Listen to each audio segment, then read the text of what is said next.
things, but enough things to give pause. Yes, even in the face of a market rally that does not. Making money should never get in the way of simply getting answers. Not answers that topple a government, maybe just clarify it, or force the government to clarify itself. That's all.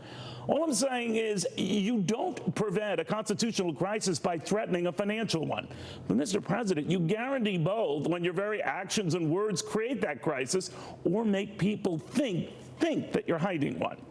Like when you say that you knew nothing about payments to a stripper and a former Playboy model until you did. Then explained your former lawyer, Michael Cohen, made those decisions until we heard on tape that you did.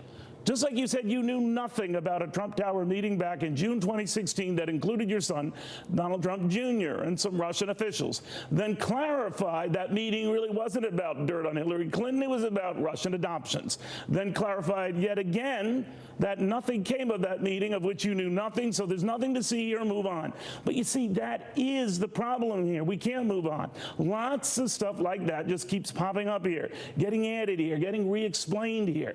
Now, some are big and worrisome, others are consistent and tiresome.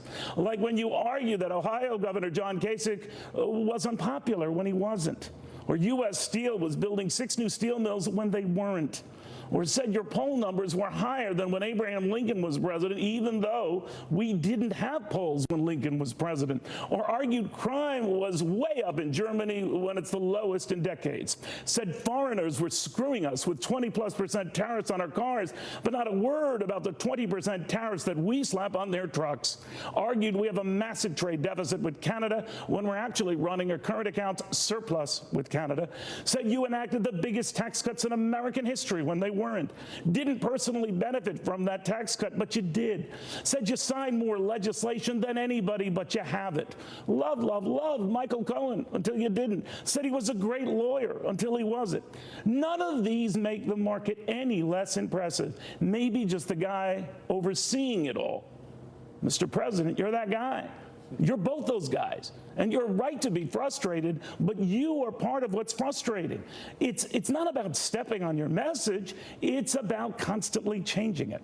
You are right to say your critics should be held accountable, but that doesn't mean you should hold this economic boom you hold so dear hostage. It cheapens your argument, and it cheapens this country. I like tax cuts and soaring markets as much as anybody, but what good is it to fatten your wallet if you've lost your soul? If you forget your friends and you embolden your enemies? You are right to say some are out to get you. But oftentimes, Mr. President, the problem is you, what you say, and how you keep changing what you say. I know you'll call this fake, but the implications of what you're doing, Mr. President, are very real. You are so darn focused on promoting a financial boom that you fail to see that you are the one creating this moral bust. And we could all be the poorer for it. Good night.